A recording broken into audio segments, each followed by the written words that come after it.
Tyson.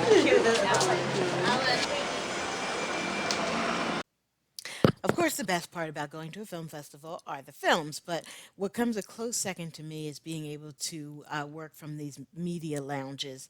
They're just so comfortable, and this one was quiet as a tomb. It's just the perfect place to like unwind for a couple minutes, recharge your phone. I recharge my camcorder. Of course, you can get a free cup of coffee. Pete's was the coffee provider, and then start working on some posts and putting some stuff up on social media because, of course, there was free Wi-Fi. But what I found out was, there was like about three or four of these types of lounges, and they all closed at 6 p.m. And that seemed to be just when I needed a place like this to kind of transition between my earlier screenings and like my 9 p.m. screening.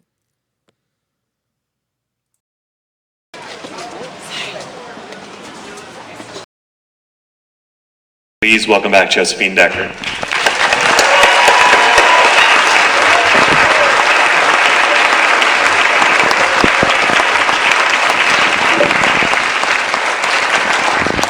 Thank you so much for watching. I thought we could kick off this Q&A by having a group photo together, all of us. So if you want to just manifest the spirit of Shirley Jackson on your faces, whatever that might mean, we're going to take a really large selfie. Ready? 1, 2, 3. Thanks, guys. That was a dream. Yeah, I'm going to tag all of you on Facebook later. So again, this project was really made possible by an incredible team. So I'd love to bring out all of the wonderful people who are here to work on it, especially our great cast. To bring up first Elizabeth Moss.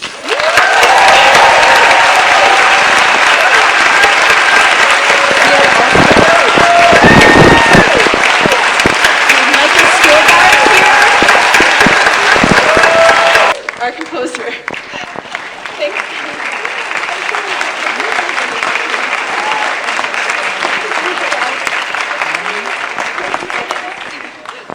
Cool.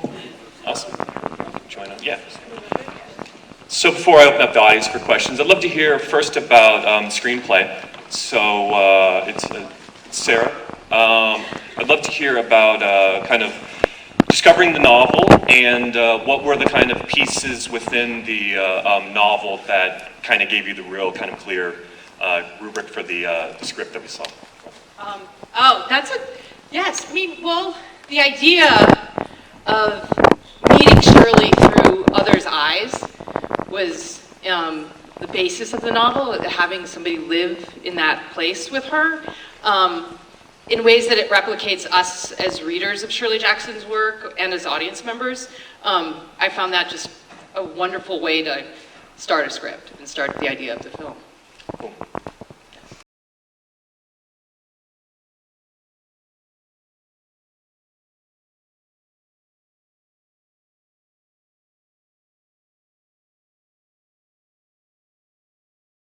I believe he is here tonight. I'd like to invite Stephen Root to play Daddy Mac.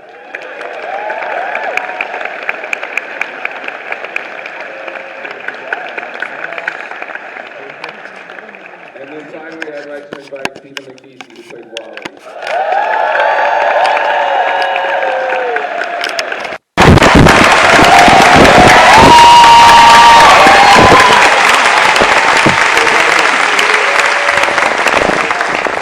Excellent. So thank you all so much for being here. I just want to start off with a couple quick questions for you, and then we'll open it up to the audience as well. Alan, I'd love to start with you and just sort of talk a little bit about this is a very personal story for you. Can you talk a little bit about the inspiration, how much of this is sort of based on family or a background of people that you know?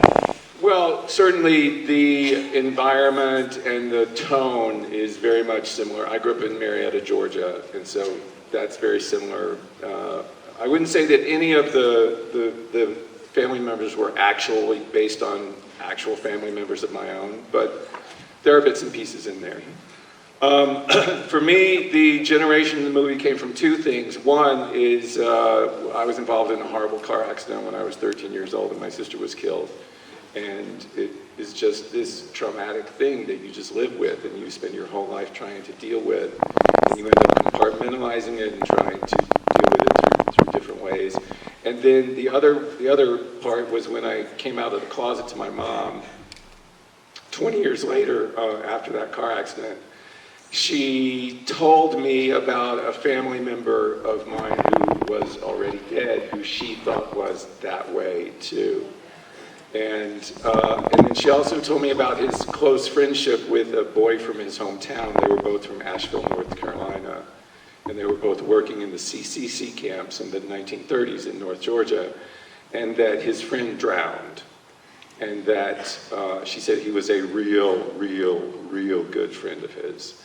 And I started out as a playwright. I come from the South. I have an inner Tennessee Williams. And it just sort of, over the years, those two experiences of mine sort of melded together and became this movie. And was it? Yeah, oh yeah. Well, when I was 16, I lost my brother. He was 8 years old. He died, and it destroyed my family. Fast forward, at the age of 63, my father came out to me, which was a relief and no surprise at all. And he then had an amazing renaissance and a 15-year relationship with a man. And then that man died, his partner. And then my father went back into the closet because he was convinced he was a Catholic and he was convinced he wasn't going to be able to see my brother. And I thought, what a sad, dreadful tragedy. And it was a really, for me, it was an opportunity to talk about identity and shame and have a happy ending that isn't always the case in real life.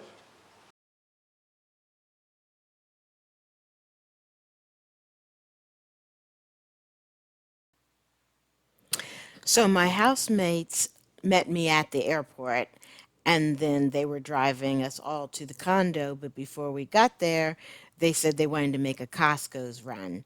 So I got Cheez-Its, of course. That's what I live on. I'm pretty much made of Cheez-Its. And then I tried these Snappers, dark chocolate sea salt pretzels. So, it's like the pretzels covered in the dark chocolate. I lived on these things. Every time I was in line for a movie or in the movies, I was eating these, and they've become my favorite snack. It's a real thing. We can actually throw it across the room, stuff like that. World building. I mean, it's Brooklyn. We tried to make Brooklyn as real as it is for us when we live there. So things like the trash on the ground.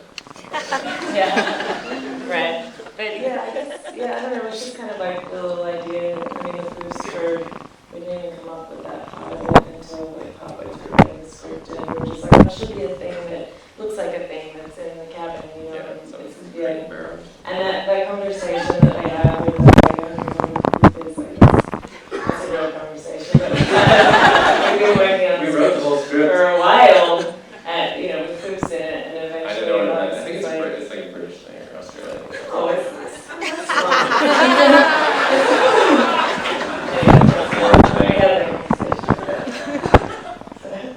And Sunita and John, I'm wondering at what point you guys became involved in the project, and did you at all unplug when you were preparing? This is a great idea.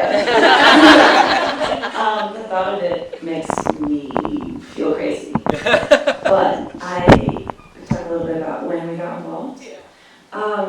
Well, I know these people very well. Alex and I have collaborated before. We've known each other for 15 years? 15 years? Yeah. When we were teenagers. I heard about it because we're friends and instantly grabbed onto it and was very excited to sort of be involved kind of early in just the storytelling of it. And it's such a good script. So I guess maybe even 2 years, but I don't know, a 2 years ago, couple of years before it was hey, so I think we're gonna shoot it. Yeah. Which also takes a year to, so it was, I was with it for a long time and still can't believe we made it. Hi, my name is John. Were you bored? The when I cat. was Yes. No, I wasn't bored.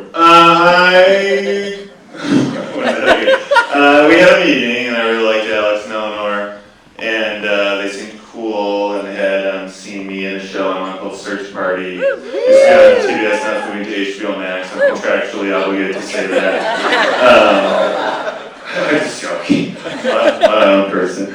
And I had known Sunitha from the New York comedy scene, and I was like a huge fan. We were friends. So